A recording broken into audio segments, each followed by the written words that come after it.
What is marriage, and why and how is it important to human beings?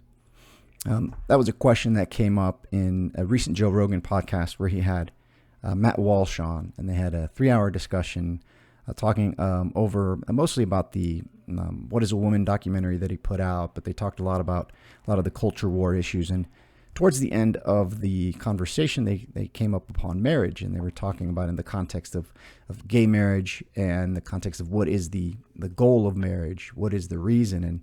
And Walsh gave a kind of a traditional response that marriage is, between a man and a woman for the goal of procreation. And Joe Rogan gave some pushback, and they had a somewhat fruitful discussion.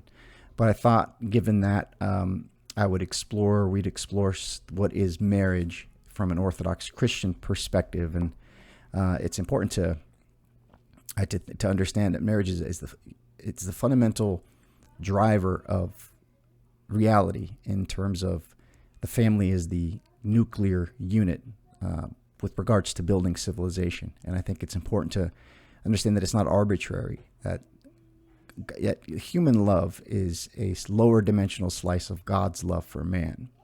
And that is explicit in the saints and in the fathers, as Christ is the head, in the bridegroom is the groom, and man is the bride, right? So this relationship of marriage, of self-sacrifice, of one's identity to form something more, there is a process of becoming more, of becoming one flesh with someone in marriage. And this is from an Orthodox Christian perspective, it is the fundamental unit of building society, building civilization, building relationships, right? This fundamental unit is fractally scales to nations, countries, up and down the chain.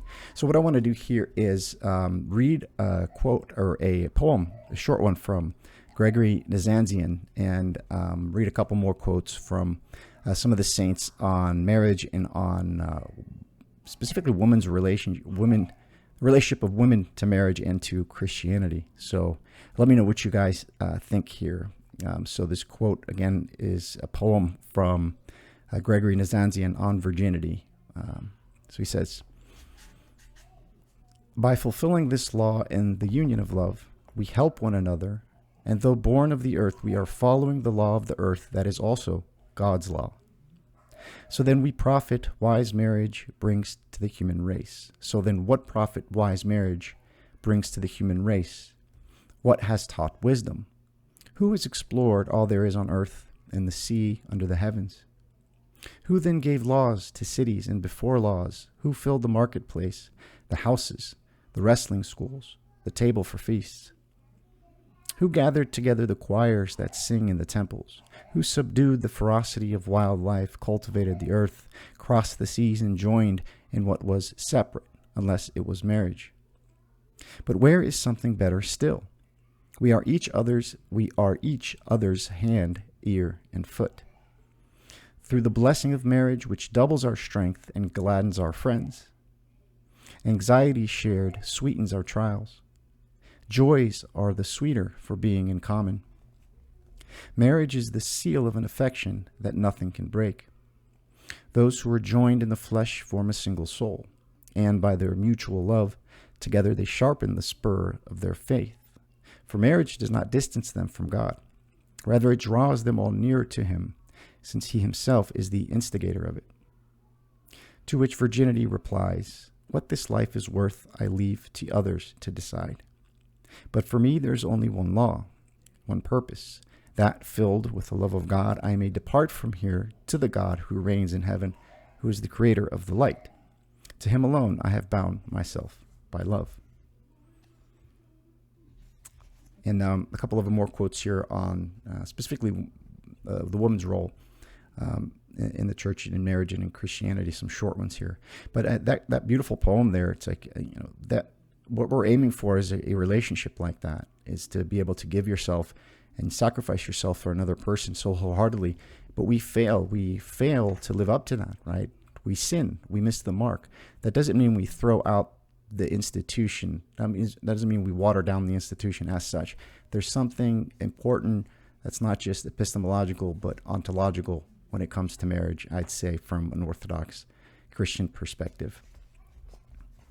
Here's a quote from Clement of Alexandria. He says, "Woman has the same spiritual dignity as man.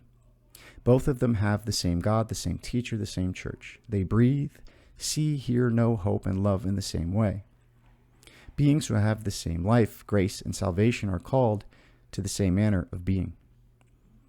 And from Origen, sacred scripture does not set man and woman in opposition to one another in respect to sex.